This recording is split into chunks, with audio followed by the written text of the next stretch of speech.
نورین جلدی جلدی اپنے آفس کا کام ختم کر رہی تھی۔ ایک ہفتے کی چھٹیاں کرنے کے بعد اس کے پاس اتنا کام اکٹھا ہو گیا تھا کہ اسے کام کرتے کرتے رات کے 12 بج گئے تھے۔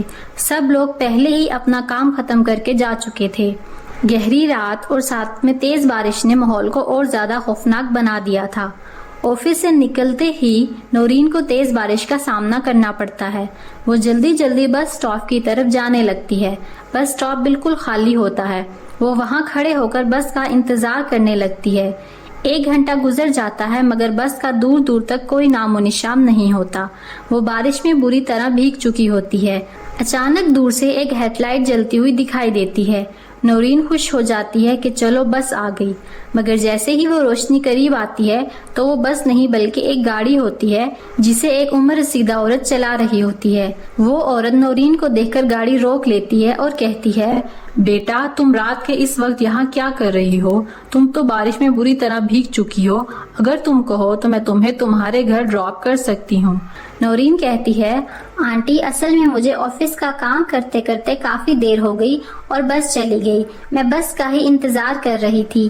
میرا گھر نزدیک ہی ہے، صرف 15 منٹ لگے گے۔ اگر آپ مجھے چھوڑ دیں تو میں آپ کی بہت شکر گزار ہوں گی۔ وہ عورت گاڑی کا دروازہ کھول دیتی ہے اور نورین اس کے ساتھ گاڑی میں بیٹھ جاتی ہے۔ ابھی 10 منٹ ہی گزرے ہوتے ہیں کہ گاڑی رک جاتی ہے۔ وہ عورت کافی کوشش کرتی ہے مگر گاڑی چلنے کا نام ہی نہیں لیتی۔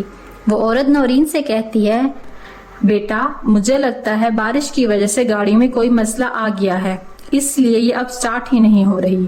میرا گھر یہ سامنے ہی ہے، اگر تم چاہو تو آج کی رات میرے گھر رک سکتی ہو۔ بھلا اتنی تیز بارش میں اکیلے کیسے اپنے گھر جاؤ گی؟ نورین سوچ میں پڑ جاتی ہے۔ وہ سوچتی ہے، دیکھنے میں یہ عورت اچھی لگتی ہیں اور ان کی بات بھی ٹھیک تھی۔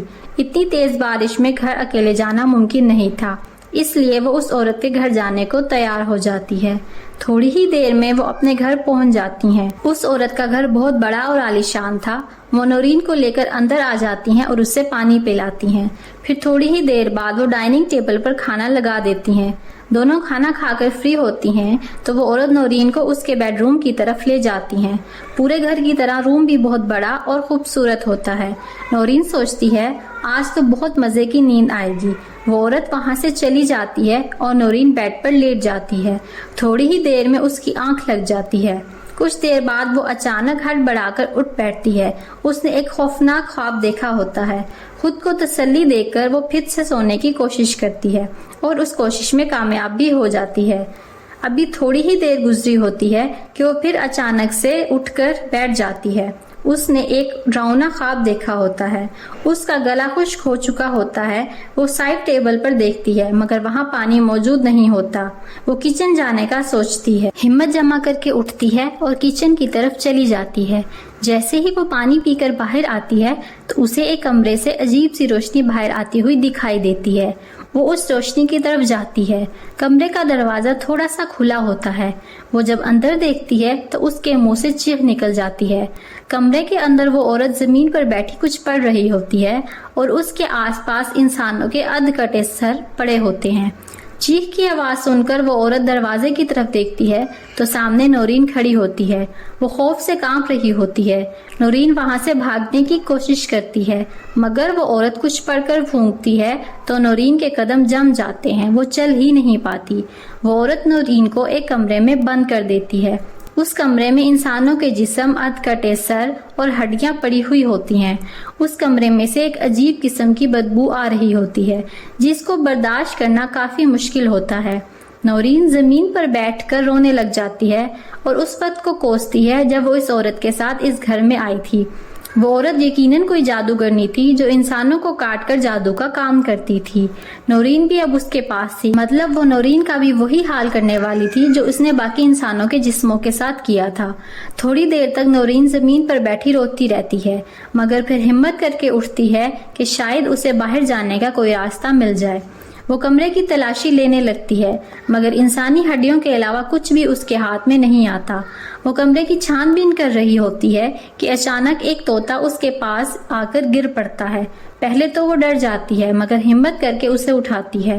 وہ ایک بے جان طوطا ہوتا ہے، بالکل ایک کھلونے کی طرح۔ نورین کی ساری امید دم توڑنے لگتی ہے۔